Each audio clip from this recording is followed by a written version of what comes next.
in U-47 entered the naval base of Scapa Flow in the Orkneys and sank the battleship Royal Oak while she lay at anchor.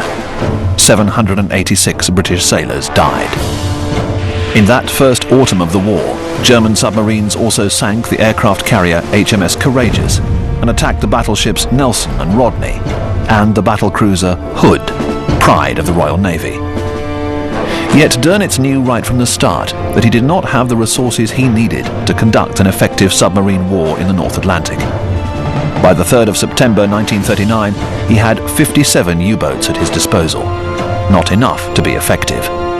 He also had other problems. Hitler was initially reluctant to introduce unrestricted submarine warfare, as he feared the impact it would have amongst neutral countries. Hitler also insisted that German submarines follow the prize rules, whereby the submarine commander had to confirm that the target was a legitimate one before it could be sunk or captured. The problem with this approach was that the submarine would have to surface and make itself more vulnerable to counterattack. Dönitz was also far from convinced that the torpedoes the U-boats carried were reliable enough. This was borne out when torpedoes failed to explode or went astray, as happened when HMS Hood was attacked. But one thing his experience of the First World War had taught Dönitz was that all that mattered was tonnage. His submarines needed to sink Allied merchant ships at a greater rate than they could be replaced by new ones. If this happened, then Britain could be starved into surrender. If it didn't happen, then Britain could only be defeated by invasion. Successes against large warships like the Royal Oak and the Courageous were excellent advertisements for the potential of the U-boat. But Dönitz argued that the real campaign should be against the merchant ships, which kept Britain fed and fueled and able to fight. Dönitz convinced his commander-in-chief, Grand Admiral Reeder, that 300 U-boats were needed to guarantee success. Hitler appreciated the argument but stopped short of giving the U-boat force his top priority. The German army still lay at the root of Hitler's belief in victory, and Goering argued convincingly for more resources for his air force. So it was well into 1940 before Dönitz even began to receive new submarines in the numbers he needed.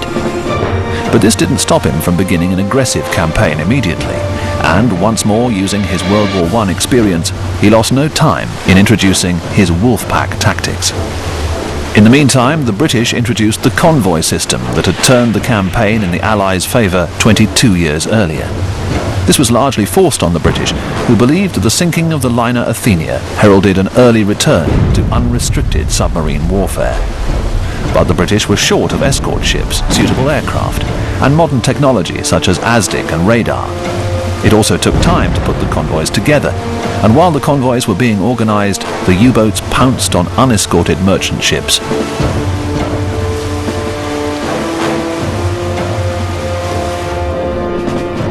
British anti-submarine tactics were also confused. The Royal Navy's natural philosophy was to attack the enemy, not defend convoys. So escort groups were formed to go out and find U-boats. The British had neither the ships nor the training and experience to do this, and in the beginning even used large fleet aircraft carriers as part of these groups. The loss of HMS Courageous while on an anti-submarine patrol helped convince the Admiralty that this tactic was suicidal. The groups were also rediscovering how elusive submarines can be, as mile upon mile of ocean was examined with little success. The Royal Navy soon reverted to providing convoy escorts.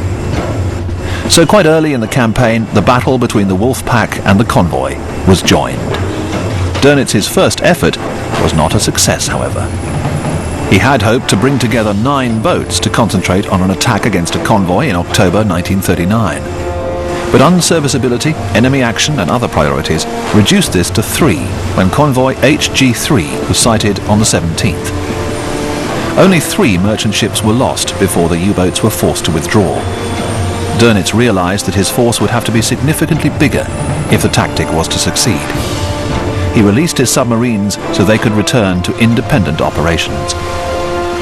But by this time he had achieved one success. He had persuaded Hitler to relax the prize rules so ships could be attacked at will. However, Hitler would still not allocate the resources Dönitz needed for his 300-boat fleet. The first phase of the Battle of the Atlantic was inconclusive. The Germans did not have enough submarines to be truly effective, and the British lacked the numbers of escorts. But both sides were active. German submarine production was increasing, although initially not fast enough to provide replacements for U-boats lost. They were also working hard to improve the reliability of their torpedoes. And the British were busy converting old warships and suitable merchant ships into escorts, as well as ordering new ones. Both sides claimed successes, but if anything it was the British who had won the first round, by a very narrow margin. 17 U-boats had been sunk, and the convoys were getting through, mostly unscathed. This situation was not to last.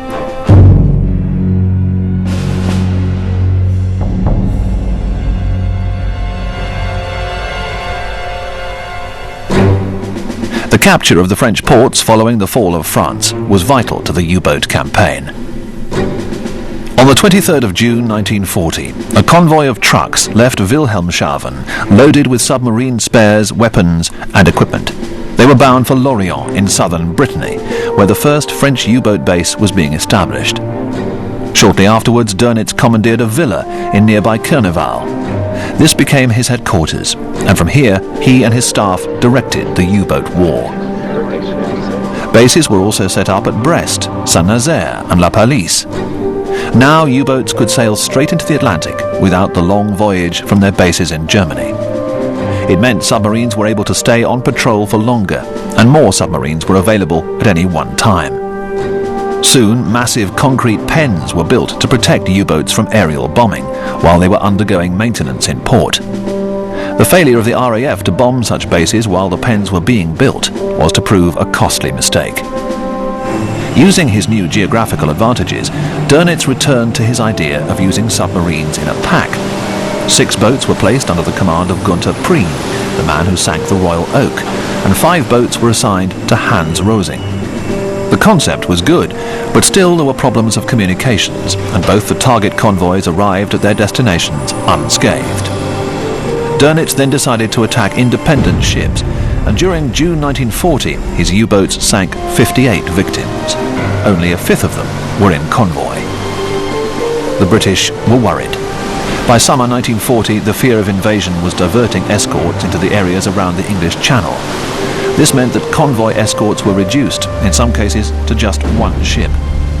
The fall of France had also enabled German long-range bombers to attack British shipping in the southwest approaches, where a combination of U-boats and aircraft sank the liner Empress of Britain.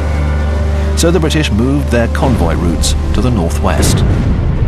This, however, made them vulnerable to short-range U-boats operating from bases in Norway.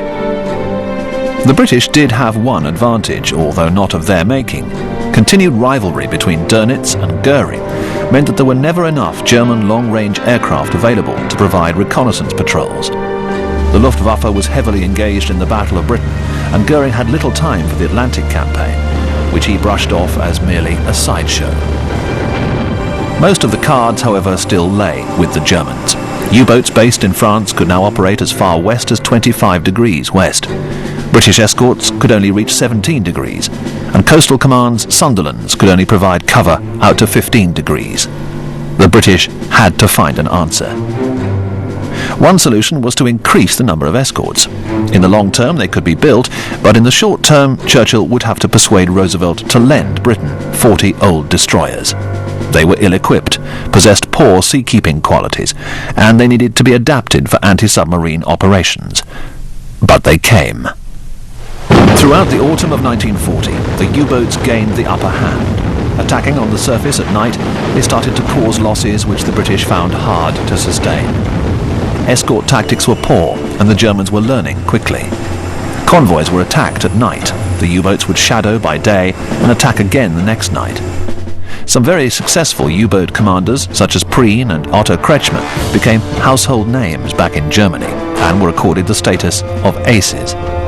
This was very much part of Dönitz's astute public relations campaign. That is, convince the public of the U-boat's success, and the Nazi leadership will have to give the force more resources.